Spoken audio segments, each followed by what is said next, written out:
نحمدہ ونصلی علی رسولہ الکریم اما بعد۔ الحمدللہ ہمارے اس ختم نبوت کورس کے 6 سبق مکمل ہو چکے ہیں اور آج ہمارا 7واں اور آخری سبق ہے۔ اس چھٹے سبق کے اندر ہم نے مرزا قادیانی کی زندگی کے متعلق پڑھا، اس کا نام و نسب اور اس کی جائے پیدائش،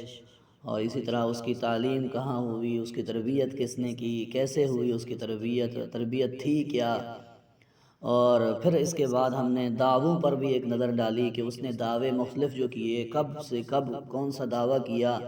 اور پھر آخر میں کب آ کر اس نے نبوت کا دعویٰ کیا۔ یہ سب کچھ ہم نے پچھلے سبق میں پڑھ لیا الحمدللہ۔ آج کے سبق میں ہم پڑھیں گے مرزا قادیانی کی جو بنائی گئی اگائی ہوئی یہ نسل ہے، ان کے وار کے طریقہ کار کیا ہوتے ہیں، یہ کیسے وار کرتے ہیں اور کیسے لوگوں کو گمراہ کر رہے ہیں، تاکہ ہم ان طریقہ کار سے واقفیت پانے کے بعد خود بھی بچ سکیں اور اپنے جاننے والوں کو بھی بچا سکیں۔ تو ان میں جو مین طریقہ ہوتا ہے، بنیادی بات ہے، وہ وہی چیز ہے جو ان کے مرزا قادیانی ہی کی زندگی میں پائی جاتی تھی، اور وہ ہے دجل و فریب سے کام لینا۔ جس طرح وہ دجل و فریب سے کام اس نے لیا اور وہ لیتا رہا، تو اس طرح یہ بھی اسی طرح کرتے ہیں۔ مثال کے طور پر اس نے جیسے اولاً دعویٰ نبوت کا نہیں کیا، بلکہ اس نے آہستہ آہستہ پہلے مہدی ہونے کا، مجدد ہونے کا، ولی اللہ ہونے کا، اس طرح کے دعوے کیے، اور پھر آخر میں آ کر اس نے نبوت کا دعویٰ کیا۔ اس کی تیار کردہ یہ نسل بھی اسی طرح ہی کرتی ہے کہ اولاً کسی کو جب دعوت دینی ہو تو وہ یہ نہیں کہتی کہ تم فلاں ایک اور نبی کا دعویٰ کرنے والا تھا، تم اس پر بھی ایمان لاؤ، نہیں، سب سے پہلے یہ اس کو ولی اللہ شو کرتے ہیں، یہ ولی اللہ اس کو ظاہر کرتے ہیں کہ ایک اللہ کا ولی گزرا ہے، ایک بزرگ گزرا ہے، ایک نیک آدمی گزرا ہے، یہ اس کی ایک کتاب ہے، آپ اس کا مطالعہ کیجیے، اس کے فضائل بتلائیں گے، اس متعلق آپ کو قائل کرنے کی کوشش کریں گے، اس کی کتاب دیں گے، اور یوں ان کا طریقہ کار ہوتا ہے، ایک کتاب کے اوپر دوسری کتاب دیتے گئے، پھر تیسری کتاب دیتے گئے، اس طرح یہ کرتے ہیں۔ اور جب بندہ کچھ قائل ہونا شروع ہو جاتا ہے تو اس کے بعد اس کو لے آتے ہیں کہ یہ نبی بھی تھے اور آپ اس کی نبوت پر ایمان لائیں وغیرہ وغیرہ۔ اور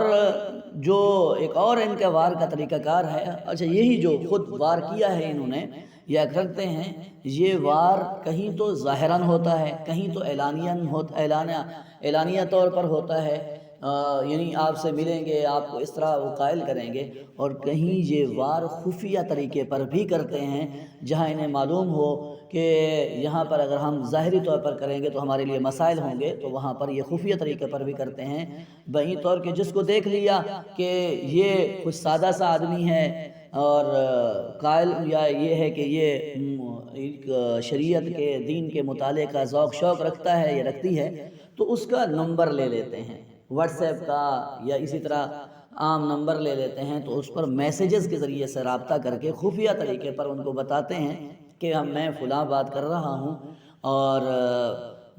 آپ خیریت سے ہیں وغیرہ، اور ہم نے سنا ہے یا میں نے سنا ہے کہ آپ کو ماشاءاللہ علمی کتابیں پڑھنے کا بہت ذوق ہے، تو میں نے سوچا کہ آپ کو بھی کچھ علمی کتابیں میں بھی دوں تاکہ آپ ان کا مطالعہ کریں، اور لیکن یہ ہے کہ آپ اس چیز کو صیغہ راز میں رکھیں گے وغیرہ، اور پھر آپ کے وہ احوال پوچھتے ہیں، پھر خود ہی بہانہ ڈھونڈ کے آپ کے تعاون کی صورتیں بناتے ہیں کہ بھئی واقعتاً آپ کے تو حالات بہت تنگ گزر رہے ہیں، تو میں کچھ آپ کا تعاون کرنا چاہتا ہوں، یہ کچھ آپ کے لیے ہدیہ ہے، آپ اپنا کوئی نمبر دیں، یعنی اس طرح پھر وہ مالی اعتبار پر بھی آ جاتے ہیں۔ اور دوسرا، کسی آپ کو وہ لالچ یہ بھی دیتے ہیں کہ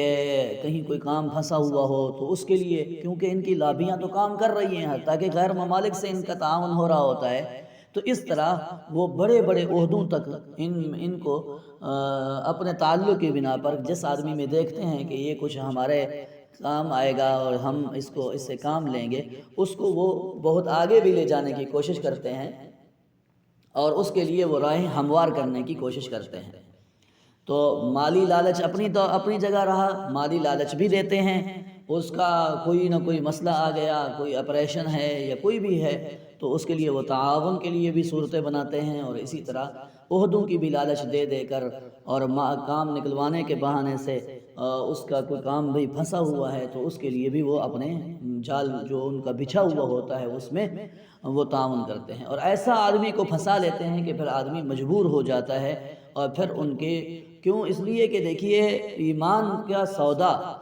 آدمی کو ایک تو سب سے پہلے تو پتہ ہی نہیں چلتا کہ میرے ساتھ ہو کیا رہا ہے، اس کو یہ تو نہیں کہتے کہ تو کافر بن رہا ہے، بلکہ ایک اور چیز، تو مسلمان ہی ہے لیکن ایک چیز عقیدے میں رہتی تھی، اس کو شامل کر لو،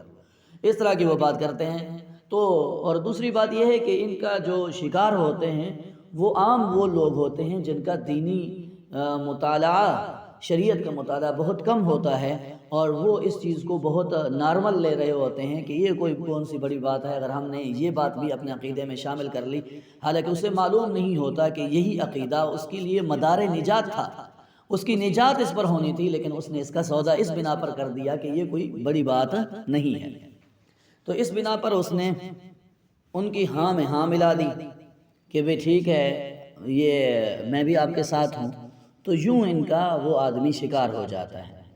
اور خط و کتابت کے ذریعے سے بھی یہ شکار کرنے کی کوشش کرتے ہیں کہ خفیہ ایڈریس دے دیتے ہیں کہ مثلا باکس نمبر فلاں، پنڈی،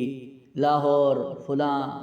جہاں سے آپ خط و کتابت کر سکتے ہیں، اور آپ کا بھئی ہم آپ کے وہ جو علمی آپ کا سفر ہے ہم اس کے میں معاون ہیں، یہ بہت فری کورس ہے، یا اس کورس پر آپ کو سند بھی ملے گی، آپ کو اس پر کتابیں بھی ملیں گی، فلاں بھی فلاں بھی فلاں بھی، اس طرح کا وہ لالچ دینے کی کوشش کرتے ہیں۔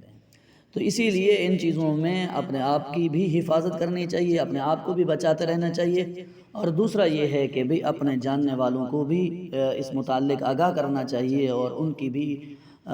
جو اس طرح کی باتیں اگر کہیں بھی سامنے آئیں تو اپنے بڑے علماء سے رابطہ کرنا چاہیے اور ان کے علم میں لانا چاہیے، تاکہ اس فتنے کی ہمیشہ کے لیے سرکوبی ہو سکے، اور ہمیشہ کے لیے وہاں جہاں یہ اپنا سر اٹھا رہا ہے وہاں اس کو ختم کیا جا سکے۔ اور اس متعلق ہماری بھی ایک گویا کہ فریضہ بنتا ہے کہ ہم اپنے بھی ایمان کی حفاظت کریں اور اپنے جاننے والوں کے بھی ایمان کی حفاظت کریں، ان کے لیے بھی ترتیب بنائیں۔ اللہ رب العزت ہم سب کا